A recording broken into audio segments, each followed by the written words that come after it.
So it turns out Halo Infinite actually has some mouse magnetism by default, but the question is, how strong is it really? And can this setting be tuned potentially to achieve better input balance? So in the default implementation, the mouse magnetism is not active when you're not holding the trigger down, and it is active when you pull the trigger, and it very quickly decays away when you release. And it is a small multiple, actually, of the aim assist that controller receives. So if I strafe in front of this guy, you'll see no difference. But let me shoot, and now I'm holding the trigger down. And without releasing it, you notice a very slight change in my look direction. It's somewhat apparent in the overworld, but maybe more easy to see if you look at the compass and see just a tiny change in the direction. Now, this is a sum of the factors that go into normal controller aim assist, and then it's scaled. So you can see by default, its strength is 1/5 about of the controller aim assist, 0 when not firing, and it looks like 80 milliseconds it's gone entirely from when you let go of the trigger. So the idea here is it's supposed to make things more stable with auto weapons and during the burst of a BR, but without making, flick shots or sniping, anything like that, any easier. And it's the sum of friction and adhesion, which go into controller aim assist. So to show what that is, let's actually turn this up just to demonstrate at like controller strength aim assist. And then we can show what these two factors mean. So right now, I've turned it on to include even when not firing, so you can see this is what friction looks like. As I move my mouse consistently, there's a slowdown, basically a sensitivity reduction over the target. And then there's adhesion, which is the... come on. Much greater, now that we've turned it up to 100%, change in my look direction while strafing. And if I turn on their strafing while I'm also moving, I have to be pushing movement, but adhesion will also follow them a little bit. So you can see my look direction changing slightly, even though I'm only strafing and not moving the mouse.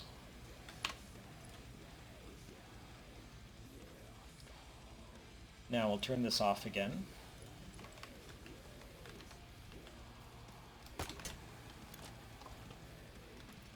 And just to emphasize the difference between these, we can try a friction of 9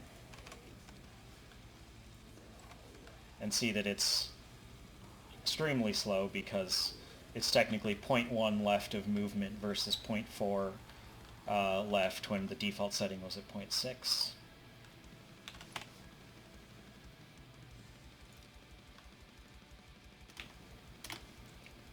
If we make adhesion strong, we can see what that does to strafing.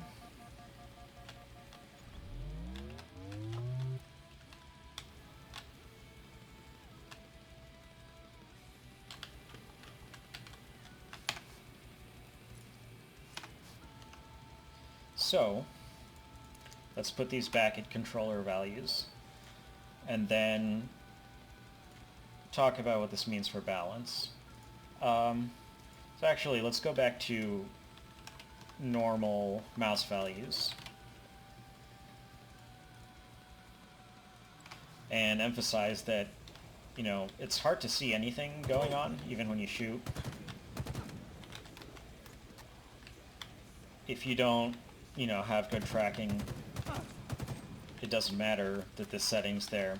And it's so mild that it kind of makes sense that people didn't even notice for ages that it was a thing. It's hard to tell any benefit at all. And even that's right now while they're standing still. When your targets are strafing, it's even more overshadowed. But we could think about tuning this up a little bit, buffing it, and maybe seeing if that actually makes mouse viable at the highest levels and competitive at HCS, but without increasing it so much, without increasing it to controller levels so that mouse doesn't become the dominant input. Let's turn on their strafing now and just see what that means for stability. So normally, do what you can to stay on target.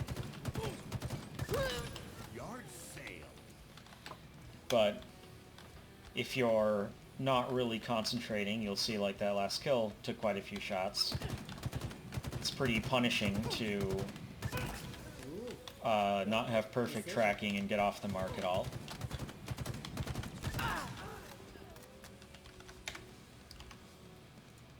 But if we look at the extreme case now of no decay because firing, not firing are both set to 1, and see that it's just incredibly stable, and so this feels exactly like a gamepad now for a mid-range encounter. A commendation is in order. Yard sale. Basically, it's much harder to screw up here. Skewer inbound. Alright, that was the first miss. So, if the general consensus is that mouse can't compete right now at the highest level, but this current value that I'm showing of controller aim assist is too strong for mouse, then surely there must be an answer to balance that lies somewhere in between. So let's come back here, briefly turn off strafing, and let's look at some value in between. It's a bit more modest. We'll keep a lower not firing scalar than firing scalar, so that there isn't as much concern of flick shots and that kind of thing, team shots, snipes, etc., with a shock rifle, picking people off hitting their heads right away. And this is still a pretty quick decay time, but it's overall improved everywhere, and most especially while firing. And we'll see with this kind of setting that, again, if I'm moving my mouse around, it doesn't look super apparent. It's nothing like the 100% scaling. And shooting, I can see it looks a bit more stable, quite apparent against a stationary target. Earned this, Sergeant. But turning on strafing, I hope that these kind of middling values can be effective at making things feel more stable and consistent on mouse, but without making it feel like mouse is just lasering people down even better than controller would. So again, certainly far from an aim lock. Still a lot of room for error, but if you get used to these values, you should find a bit more consistency, a bit more stability at close range fights. But again, it's not auto aim, not anywhere close. So I think some sort of tune to this, some buff in this value, in this direction, could be amazing for bringing much better input balance and really bringing the mouse audience back into this game by quite a bit. A fine shot.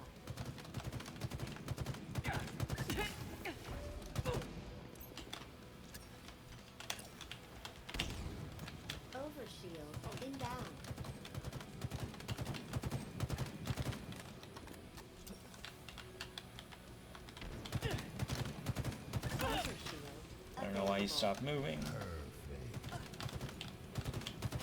Model obtained. Commence floating.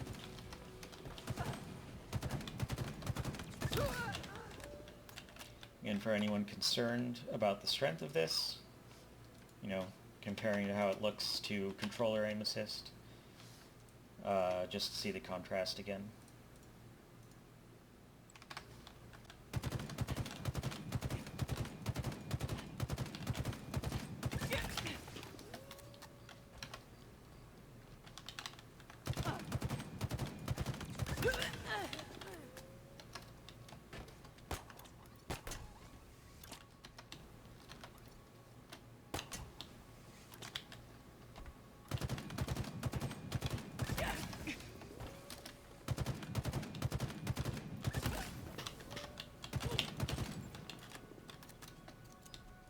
Skewer inbound.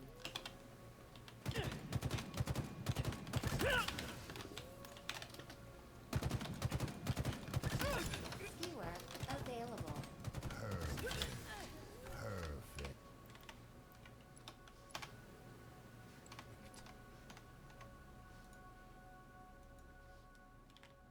Let's go back to the sample values I had before and just look closely at this one last time. These are the controller settings for friction adhesion are the same, and in this case I've upped the mouse scalar whilst firing, and the scalar not firing and the decay time. You can see the before and after here. So here's the vanilla values, and here's a proposed like modest buff that's still much less than controller aim assist. And now we'll go back. Combat grade. Excellent. Do some fights. Again, it feels much less laser targeted than the controller version, but much more stable and satisfying than what's in vanilla right now.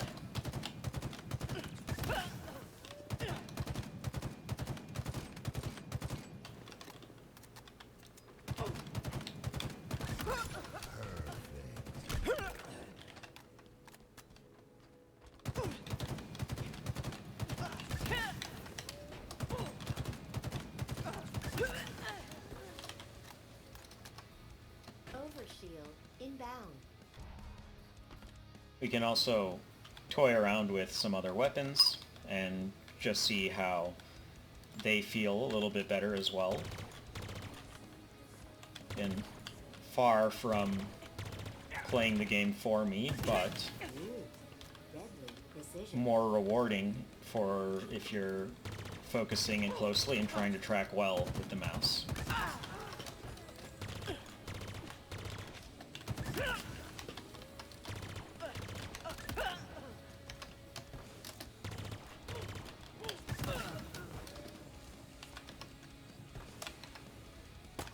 Aerial velocity at maximum.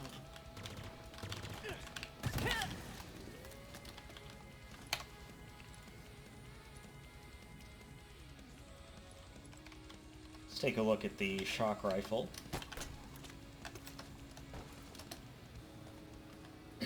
Now, again, you'll see this kind of setting.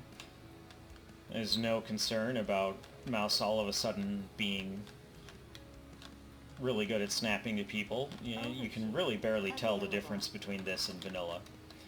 Probably many people wouldn't even notice if they didn't, if they weren't told that this change was made.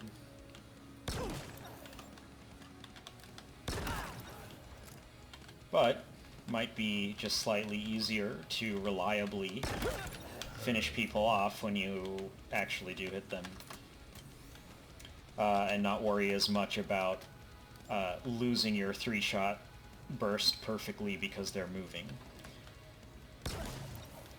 It's still not going to be as good as what controller gets, but obviously they're different inputs, and there should be naturally pros and cons. We don't want the same exact accuracy parity because then mouse would dominate. Skewer. What else can we try? Inbound. Sentinel beam's probably going to be a bit nicer instead of flying all over the place now. Fun fact. Nobody is safe. Everybody dies. It's still not trivial to stay on target the whole time. You won't just have, you know, randos perfectly melting everyone all the time. But, again, it should be more consistent and reliable for the people that want to be competitive and are at that level.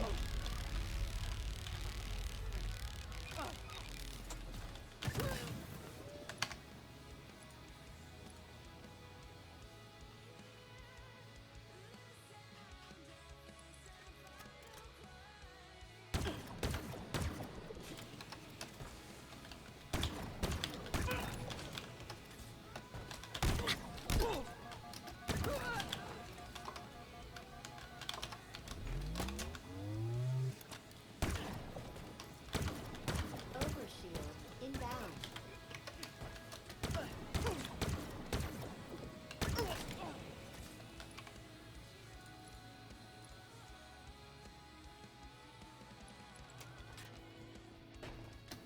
Overshield.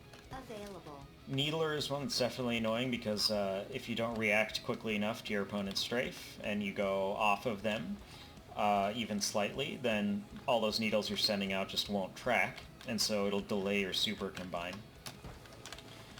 So this is one that might have a lot more of a noticeable, at least feel noticeably more satisfying, more reliable, versus being a weapon you just entirely pass up all the time on mouse.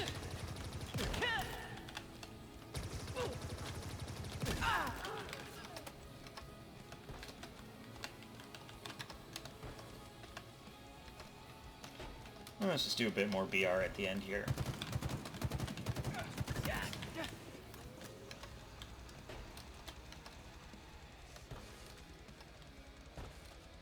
This is really nice. I can't stress enough the actual feel of having the mouse here, that it's so much less like going all over the place that you'd feel in vanilla. Just the inconsistency that people reported that made it unsatisfying to stay on mouse is largely mitigated, but again, without the full controller aim assist value, the idea is that it shouldn't all of a sudden dominate controllers. And the fact that we have aim assist, we have magnetism decay at all, which is not something that the controller has. And that makes a lot of sense to me intuitively, because you don't want to over-strengthen the ability of mouse to quickly snap to a new target, and controller should still have the maximum value even when not firing, so that to bring up that weakness of controller and have it actually be as good as mouse at, you know, quickly turning and engaging a new target. So I think there's a great system in place already with the mouse magnetism and decay while not firing. All it needs is to be, you know, iterated on and tuned up a bit for potentially excellent input balance in this game.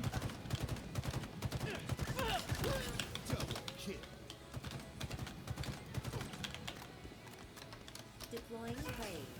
You glorious warrior.